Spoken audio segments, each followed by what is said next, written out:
नमस्कार, आप देख रहे हैं ऑन द स्पॉट न्यूज।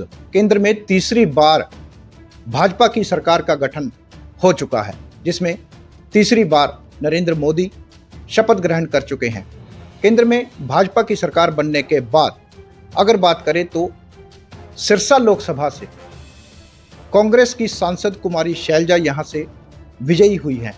ऐसे में जाखल क्षेत्रवासी कुमारी शैलजा से क्या कुछ उम्मीदें रखते हैं और इस किस प्रकार से केंद्र में भाजपा की सरकार होने के बाद अब सिरसा में कांग्रेस का प्रत्याशी यहां पर विकास कार्य करवा पाएगा और लोगों की क्या कुछ उम्मीदें यहां पर रहेंगी, इसी बातचीत को लेकर और अन्य मुद्दों को लेकर हमारे साथ आज विशेष तौर पर मौजूद हैं भाजपा के वरिष्ठ नेता समाज सेवी आशीष बंसल जी। आशीष जी, बहुत बहुत स्वागत है।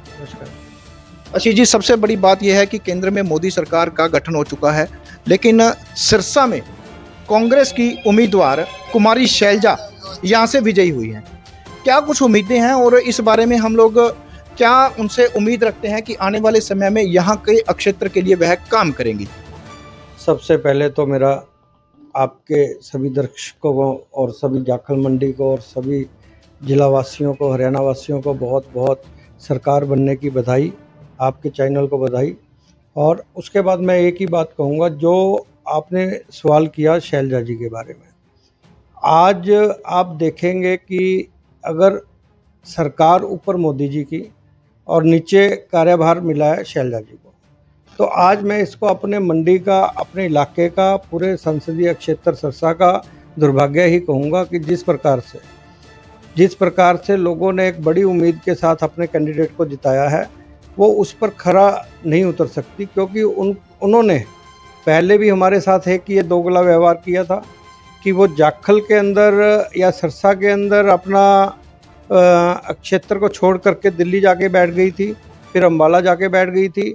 अब भी यही चीज़ सामने आ रही है। अब भी आप एक बार देख लीजिए, जीतने के बाद कोई धन्यवाद दौरा तक उन्होंने निकाला हो, किसी क्षेत्रवासी को उन्होंने पूछा हो, किसी कार्यकर्ता को उन्होंने पूछा हो। वो सिर्फ एक तरफा जो उन्होंने कार्य किया है वो ये किया है कि लोगों को गुमराह करने का काम किया है। लोगों को गुमराह करने के बाद अभी तो उनका टारगेट विधानसभा का है। अब 2 महीने के बाद विधानसभा इलेक्शन आ रहा है और हमारे सुनने में आ रहा है कि वो विधानसभा इलेक्शन लड़ने की पूरी तैयारी में है। वो मुख्यमंत्री पद की दावेदार हैं। अगर वो मुख्यमंत्री पद की दावेदार है, उन्होंने लोगों के साथ इतना बड़ा मजाक क्यों किया? अगर वो इस लोकसभा इलेक्शन को अपना सच्चे मन से नहीं लड़ना चाहती थी, उन्होंने क्या दिखाना चाहा कि ये लोगों का मत लेके और ठुकरा दिया उसको?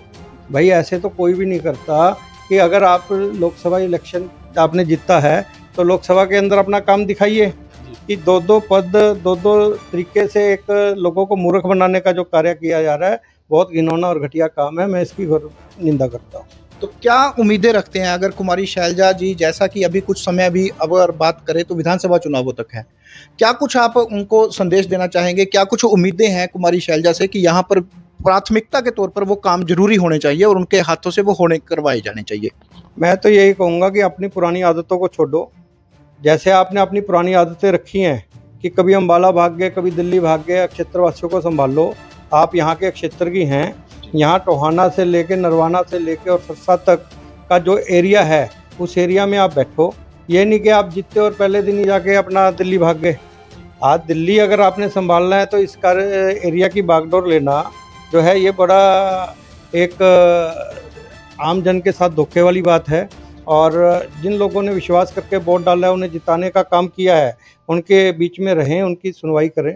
जी आशीष जी, एक बड़ा सवाल और आ रहा है कि विपक्ष की ओर से ये बार बार मुद्दा है, बार बार ये कटाक्ष लगाए जा रहे हैं कि प्रदेश के राज्यसभा सांसद जो सुभाष बराला है, उनके क्षेत्र में भी भाजपा को उतने वोट नहीं मिल पाए जितने उनके गृह क्षेत्र में मिलने चाहिए थे। क्या कारण रहा कि भाजपा के कद्दावर नेता के क्षेत्र में भी वोट जो है वो कम प्रतिशत रहा, कम वोट मिले? ऐसा नहीं है। आप जहाँ आप एक चीज़ मान के चलिए, देखिए किसानों का जो, मान लो घग्गर नदी जो है, ये पंचकुला से लेके और सरसा डवाली होते हुए राजस्थान तक जाने का काम करती है। जहाँ पिछले 6 महीने पहले इसके पानी की मार हुई, वहाँ चारों तरफ जो था काफ़ी क्षेत्र में पानी फैला, जिस पानी से किसानों की फसलें खराब हुई। और कुछ अधिकारियों की ऐसी कमियां रही कि जिससे वो मुआवजा पूरे किसानों के अंदर सही ढंग से ना बढ़ सका, और जिसका खामियाजा माननीय सुभाष बराला जी को उठाना पड़ा, हम लोगों को उठाना पड़ा। उन किसानों का जो रुसवाई उनके अंदर रही, उन्होंने बड़े डट के इस चीज़ की खिलाफत की, जिससे ये तो मैं एक बात कहूँगा कि ये इलेक्शन तो पूरी तरह से यानी कि एक कैप्चर कर लिया गया था, लेकिन एक बराला जी ही ऐसी शख्सियत थे जिन्होंने अपने बेटे को, विकास को, अपना जो वकालत कर रहे हैं चंडीगढ़ हाई कोर्ट में, तो वहाँ से बुलाया, अपने भतीजों को, दोनों को, मनदीप बराला जी को, जयदीप बराला जी को, और हमारी पूरी टीम को, हज़ारों की संख्या में जो हमारी टीम है, पूरी टीम को साथ लेके घर घर जाने का काम जो करवाया गया। और उससे मैं ये समझता हूँ कि जो रुसवाई थी क्षेत्र के अंदर, उसको एक तरफा सेट करने का काम किया, जिससे तकरीबन जो हमारी मंडियों के और शहर के वोट थे या इस प्रकार के जो वोट थे, काफ़ी हद तक उनको अशोक तंवर जी के हक में डलवाने का काम किया। और बाकी सब जगह भी देखिए, जो ये पानी की मार है इसका किसी को कोई पता नहीं था, लेकिन इसके बावजूद भी जिस प्रकार से काम मंडी के अंदर या इलाके के अंदर हुए हैं, मैं उनकी बहुत बड़ी एक दाद देता हूँ। और मैं ये मानता हूँ कि आज के दिन वो गद्दावर नेता थे और गद्दावर नेता हैं और गद्दावर नेता रहेंगे। और माननीय मोदी जी के उनके ऊपर विशेष आशीर्वाद है, जिसका मोदी जी को वो पूरा इस चीज़ का विश्वास दिलाते हैं। हमारी जनता भी जानती है कि इस प्रकार का कार्य माननीय सुभाष बराला जी ही करवा सकते हैं।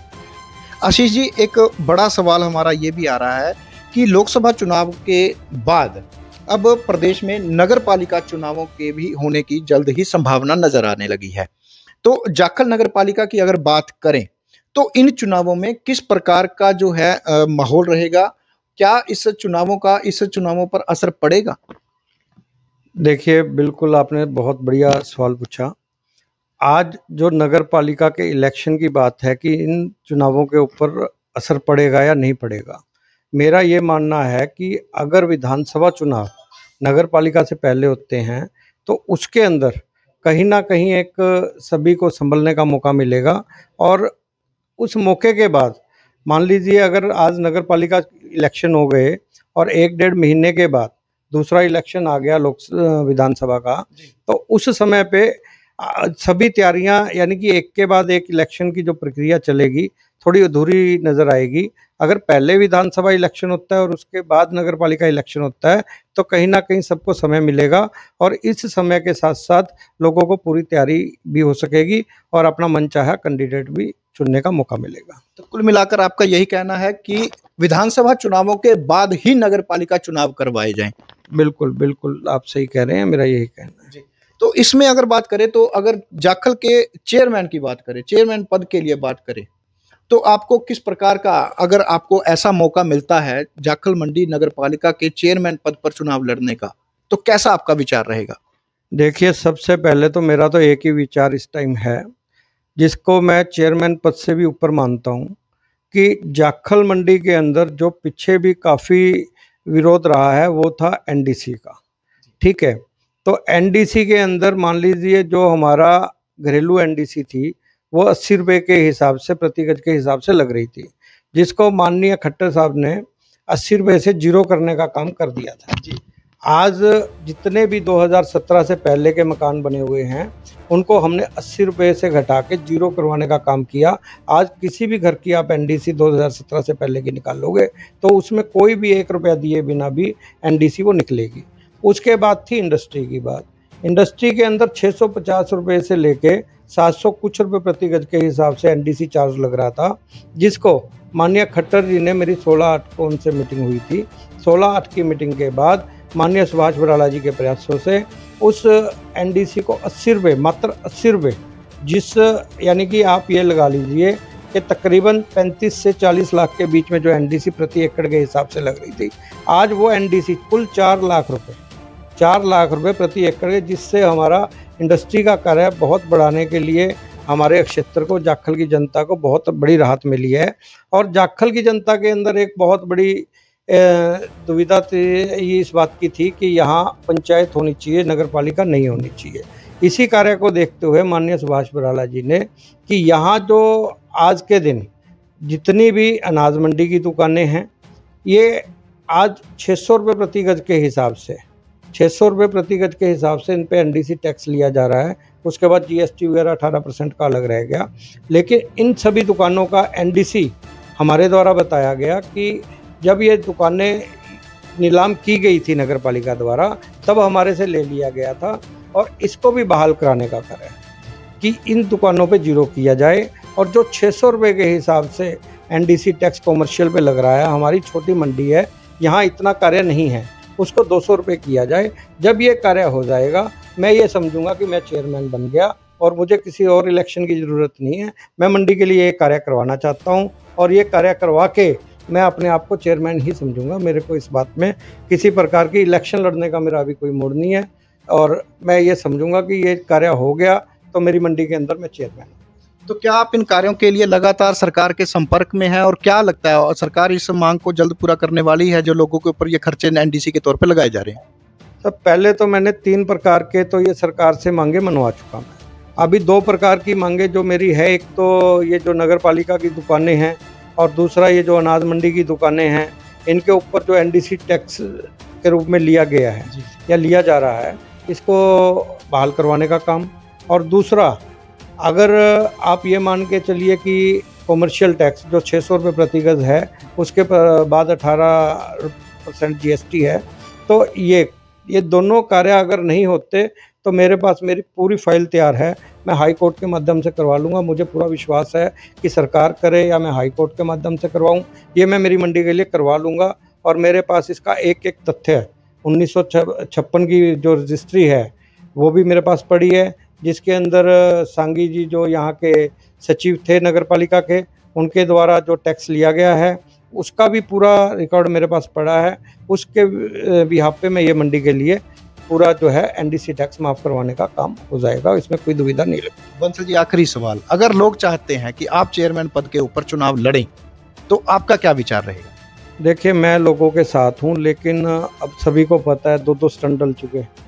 बेटा मेरा बेंगलोर बैठा है, अब घर का भी संभालना है, बिजनेस भी संभालना है। लोग चाहते हैं, लोगों की मांग है, लोग चाहते हैं कि आप आएं, क्योंकि आपका जो शुरुआत से ही और लोगों के हित में कार्य करते हुए जनसेवा के तौर पे भी और व्यापारिक दृष्टि से भी और तमाम सरकार तक पहुंचने की अगर बात करें, उस दृष्टि से अगर आपको मौका मिलता है तो आपका क्या विचार रहेगा? देखो, ये मेरा फादर साहब का, मेरे पिताजी का एक पौधा लगाया हुआ है और मैं सोचता हूँ जिस प्रकार से मेरी मंडी ने उनका पूरा साथ दिया और उन्होंने मेरी मंडी का साथ दिया, वही भाईचारा मेरा बना रहे। और उसी को देखते हुए मैं आज जो भी है, आज यही चाहूँगा कि इलेक्शन के लड़े बिना, क्योंकि इलेक्शन लड़ेंगे तो 2 दड़े बनेंगे और उन 2 दड़ों के अंदर एक ना एक दड़े के साथ कहीं ना कहीं मनमुटाव वाला कर है। एक छोटी मंडी है, पारिवारिक मंडी है, मेरा मन नहीं मानता कि मैं यहाँ किसी प्रकार का दुविधा वाला कोई काम करूँ। हाँ, मैं सेवा में लगा रहूँगा, ऐसे ही लगा रहूँगा, ये मेरा आपसे वादा है।